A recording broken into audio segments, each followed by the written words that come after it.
Jervis and Bridget Sparks were the last residents of Barranjoey Headland, living in the assistant lightkeeper's cottage for more than 30 years, from 1968 to 1999. Jervis had moved into the derelict cottage in 1968 after buying the key rights. The cottage had no running water or electricity, so Jervis renovated it himself, fixing the roof and installing a septic system. Bridget, a Canadian-born teacher, later joined him, and the couple dedicated their lives to the headland. Bridget, I believe it's your 90th birthday and that there's a celebration tomorrow. What do you anticipate? Oh, well, coming back to the lighthouse, this is 27 years ago when I left here. And most nostalgic, and I guess the most wonderful part of my life were the 30 years I lived here on the Joy. It's fantastic. What I loved best, really, was living in the cottage without running water and without electricity. And I wasn't a hippie. But looking back, I guess I was a sort of an intellectual hippie, perhaps, ahead of my time. Bridget, you and Jervis married while you were up at Barranjoey. But how did you first meet?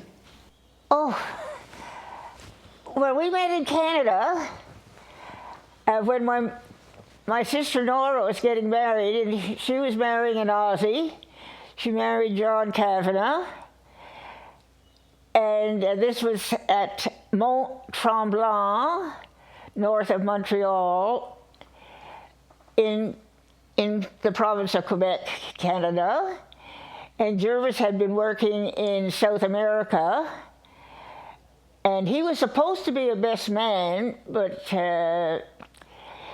he didn't think he was going to be able to make it. But anyway, he did.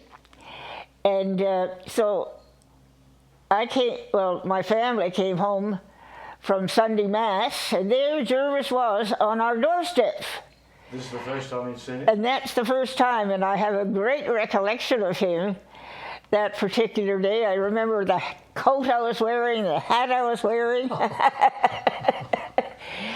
And so he was there for the wedding, and when post-wedding, and when he tried to get back into the United States, he didn't have enough money. So he was shunted back into Canada and stayed for a couple of months. And since both of us were looking for work, we had a couple of months to form a friendship, and he became a friend of the family as well as a friend of mine. And that was a friendship that lasted all our lives, of course, but we didn't know that at the time.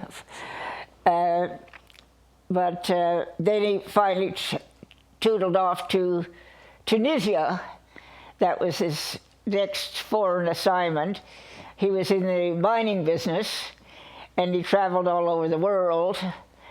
He wasn't sort of the settling down kind. Although we both were attracted to one another, there was nothing permanent about our friendship. Once you got to Barranjoey, because he invited you to come over there, didn't he? Well, yes. So my question was going to be, once you got to Barranjoey, I imagine sparks flew, pardon the pun. Such a romantic setting. Well, there's a long story about getting to Barranjoey. Since Jervis didn't want to settle down, I married someone else. I married George. So you were interested in Jervis, but he didn't want to settle down. That's right. I had seen him in New York, and he was indecisive. He wasn't just interested in settling down. So okay, I went back from New York to Toronto and married George, you might say on the rebound. And mind you, I liked George very much, but it wasn't a happy marriage. We'll just leave it at that one. A nice guy, mind you. But anyway, when Jervis knocked on the door one day, This is after I was married to George for 6 years. I knew he was in the country because he was visiting my family. And we met up one day, and during the conversation he said, "Would you like to come to Australia?" And I said, "What are your intentions?" He was a bit of a ladies' man.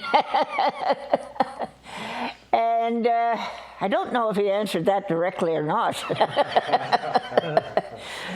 But anyway, the upshot was that I walked out on George, poor guy, and left George and met up with Jervis in Hong Kong, and fled the scene, as we say in French, fit le camp. And once from Hong Kong, we flew to Darwin, where we bought a Toyota. And I remember the look on the face of the Toyota's salesman's face when he said, "And how would you like to pay for this car?" And Jervis said, "Cash." And the guy said, "Cash? I'll have to ask my manager about this." Well, I guess Jervis meant cash from the bank, I suppose. Have I got this right? You've left a setting back in Canada, which was quite domestic and suburban?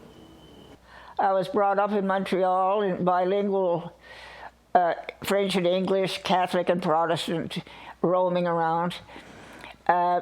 And we had a country place at Mont-Tremblant, and we had city apartments.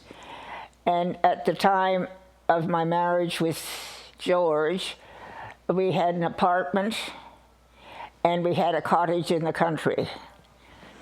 So I had a career. So I walked out on all of that. This scruffy guy that my mother had called, he was nothing but a beach bum. An educated one? Well, she didn't say that. She said, "Don't get interested in him," but she failed. Pretty obviously both of you were and are very independent people. But being a mining engineer, Jervis was often travelling, leaving you alone at Barranjoey, I suppose. Is that correct? Well, he did leave me alone, but we were there. We enjoyed our times together a lot, especially initially, because Jervis was doing a lot of the renovation on the cottage. He wanted to bring it back to what he called the Victorian feeling, and that's what he did. So he did a lot of repairs to the cottage itself and put in a tank in the ceiling so we could have running water in the kitchen, and he put in a toilet and a shower and all that stuff. So we had a lot of very, very good times together. I wouldn't say I spent a lot of time alone at the lighthouse. I'd be there alone for short times. What, a week? Because, a week or a couple of weeks or maybe even a couple of months. But for longer times, if it was a year he was away, then I'd come down the hill. And one year I went back to university, and another year I stayed, whatever it was. I would come down the hill if he was away for a year. And then finally, I bought an apartment in Manly and went back to work. So it wasn't a safe place for me to stay alone for long, long periods. My family were having an absolute fit because there's no telephone, even at the lighthouse. There was nothing. So anything could happen up there, and did. So you went to university. What did you study? I went to the School of Catering, at Ryde School of Catering, for a year. And I had a catering business for a while. And then I had paid parties, as I call it, at the lighthouse for several years, which were wonderfully fun. When Jervis was away and I was there, That was a way of keeping busy and having people up. And I had a friend who lived at the Doomie cottage, Marion Woodnut, and she'd come up and help me with the people. She had a great personality, and it was a great interest and great way of meeting people, and the creative cooking. I always had a themed luncheon or a themed dinner or whichever it was, so that was fantastic. I'm imagining this, but when you were together, Barranjoey, life felt complete. Would that be right? Yeah, yes, and well, we had interests. Well, we loved the birds. That was the big thing. Birds. Jervis kept a diary for the Bird Society, and Kookaburras? well, the kookaburras, they were the family kookaburras, so we really loved them. And Jervis used to feed the kestrels filet mignon. They had to have the best. I didn't know so much about the trees and the shrubbery and everything. Jervis knew more about that than I did. But when I was a member of Chase Alive, I knew more about the history of the place, and that's what I used to talk about. The kookaburras let them paint their legs so they could identify the ones that became really close friends to them. Red, green, yellow, black, whatever. There were about 5 or 6 colors anyhow. So but then we learned a lot. You see, kookaburras were a family group. There's a mother and a father, and then there's an aunt. The aunt and the uncle, mainly the aunt and the uncle, and there's a family group, and they look after the children. So that was fantastic. But we also we also knew a lot about the other birds that were around.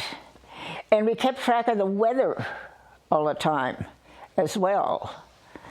So there was never a dull moment, because living without power, there was a certain amount of, road work was what we had to do anyway. But a kerosene fridge, let me tell you, takes work.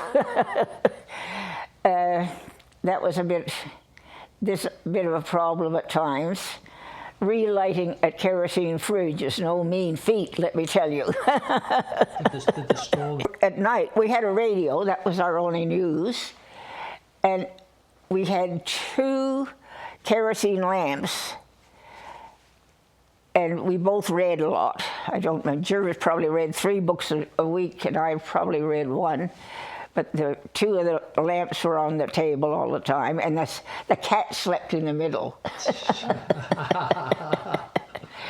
And I had a little porta-gas stove for cooking a roast, if I cooked a roast.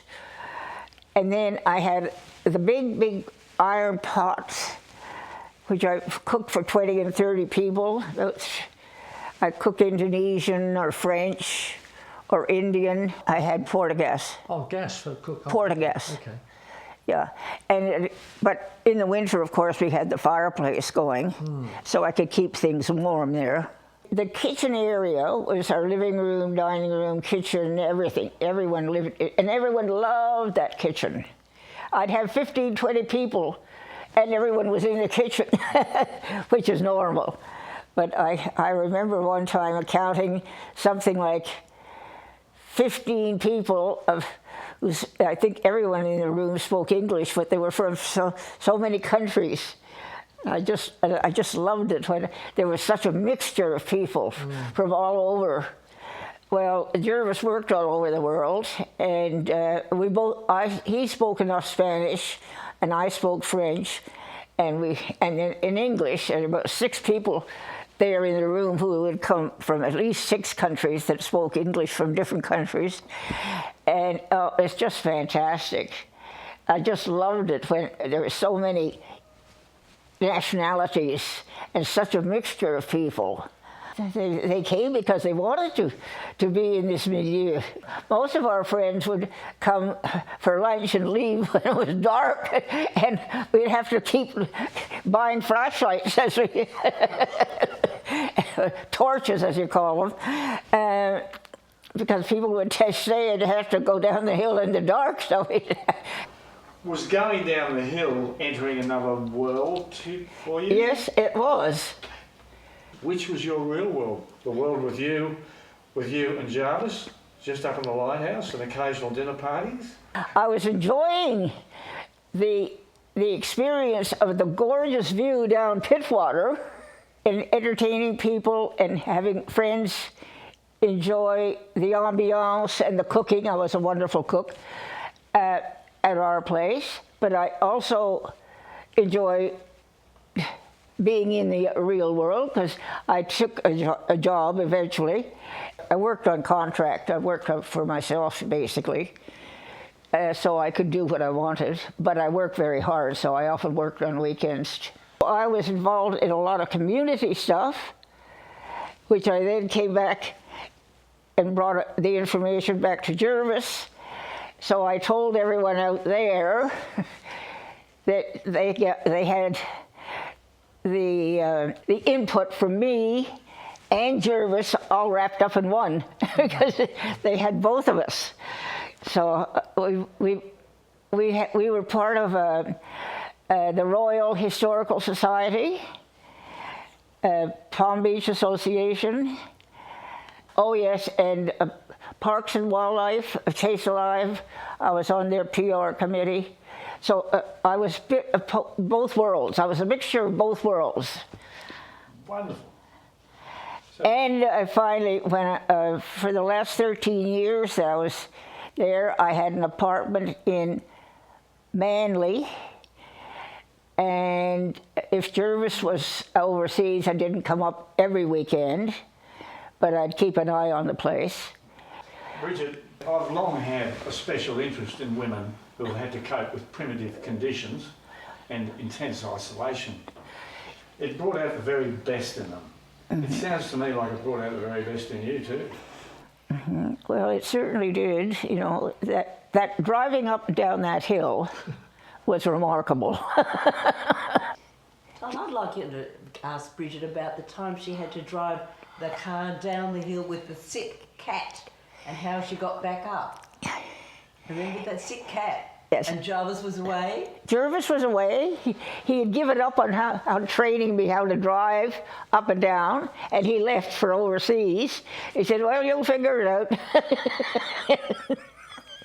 So anyway, there I was on top of the hill, and the cat got sick, and that was it. I had to put the cat in the car, drive down. In your nightie? Never in my nightgown.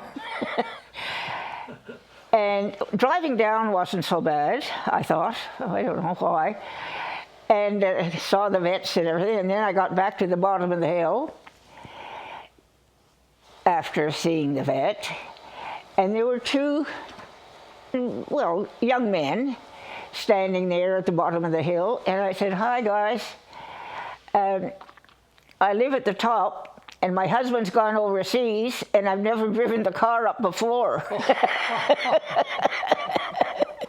Do you mind walking up ahead of me and saying a little bit to the left or a little bit to the right and guide me up? And that's what they did. And that was my first drive up the hill. It was a wonderful place to live, and there was a wonderful feeling about the place, and people who came there loved the place, and we used to put people up, and some people were doing a research, and I remember they were sleeping on the floor in the living room, and there were so many wonderful factors. Did you have wild parties? I wouldn't call them wild. We had enjoyable parties. Jervis wouldn't have hard liquor in the house. He said wine and beer, and he made his own beer. And he was a red wine guy.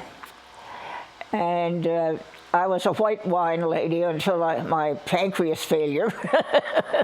Yes, I was there alone, and I woke up, and I was using a potty chair, so I knew I was bleeding.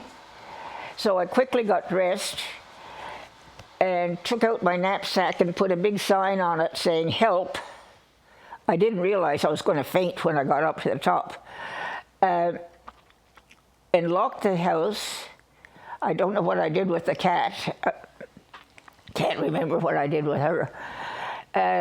And got up the stairs, the outside stairs, and apparently I passed out, but it just so happened someone was walking, someone I know actually, and he saw me passed out with the sign "Help," and he ran down the hill.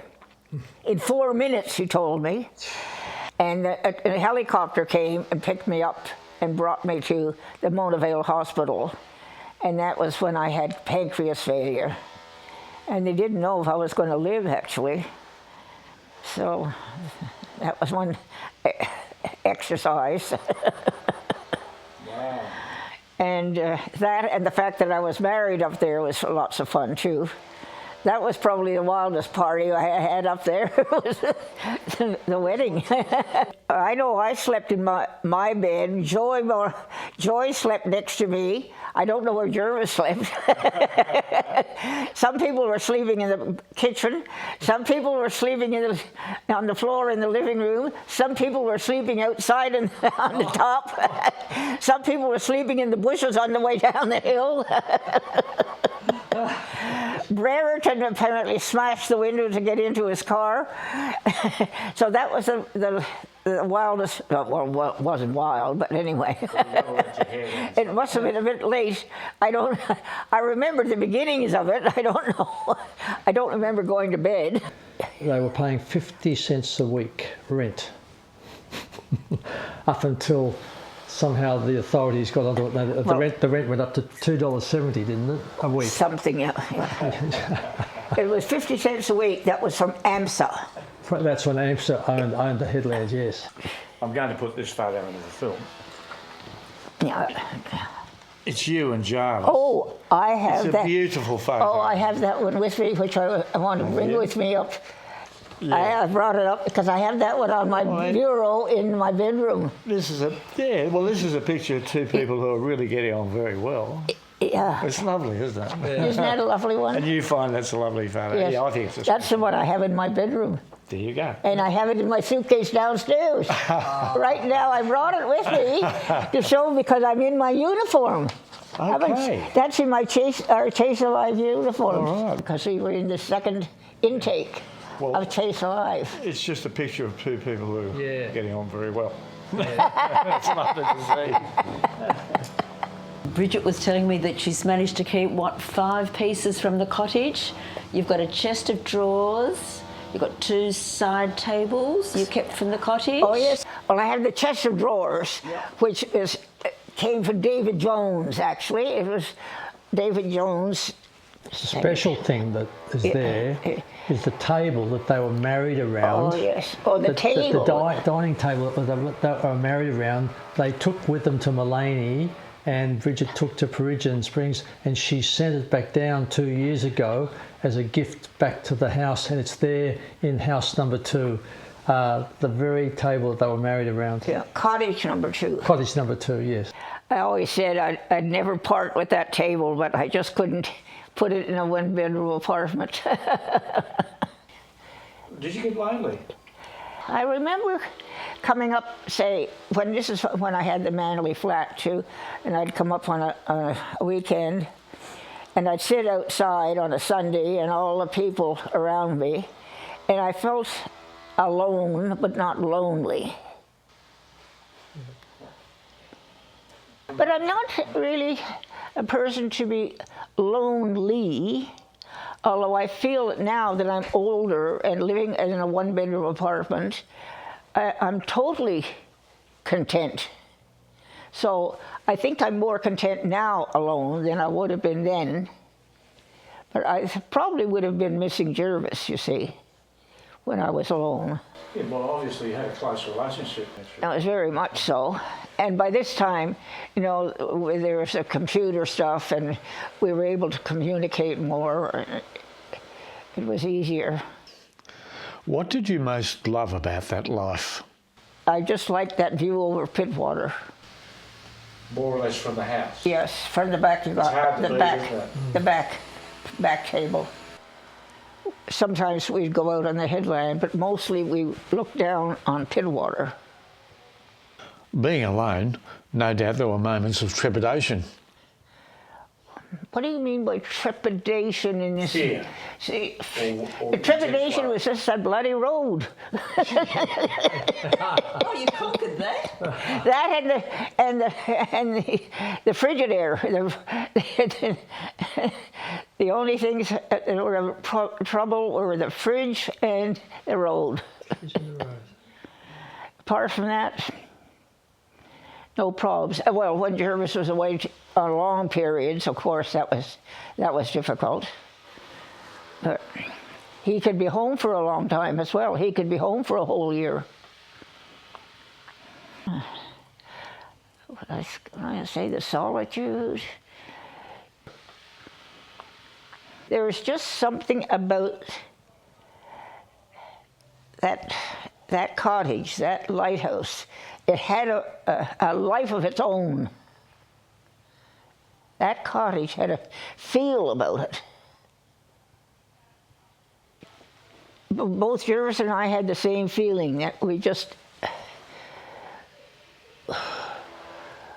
We were hugged practically by that house.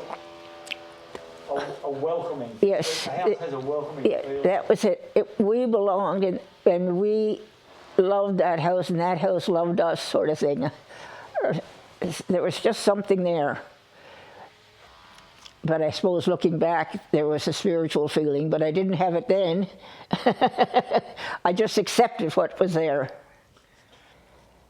It was a feeling, and I was just very fortunate to be there, fortunate to give, I wouldn't say service, but we welcomed people to the house, it gave to the community, and we both had the same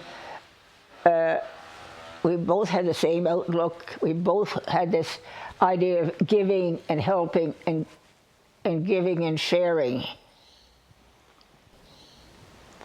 And the greatest recognition of that was the fact of the Pittwater medal, that they were given the very first Pittwater medal in 1998, recognising their contribution. Yeah. That is pretty special, that medal.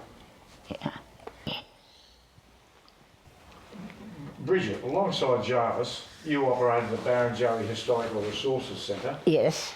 And undertook voluntary guide work for the National Parks and Wildlife Service as part of the Chase Alive program. Can you tell us a little about that? Well, we were the second intake with the Chase Alive program, but rather than work in various other areas, we finally brought it down to working just at Barranjoey, and then we'd always bring them up to the top of the hill, and then we'd say, "Now we have a surprise for you. Would you like to come in for morning tea?" And we used to do a nighttime one too. And Cheryl used to read from a book in the living room from, that was fantastic. Used to read stories from an old book in the evening. Oh my gosh, that was our Chase Alive experience, and we loved working with the Chase Alive people. We just loved it. What a pleasure it has been interviewing you. Oh. I've really enjoyed it. Very nice to meet you.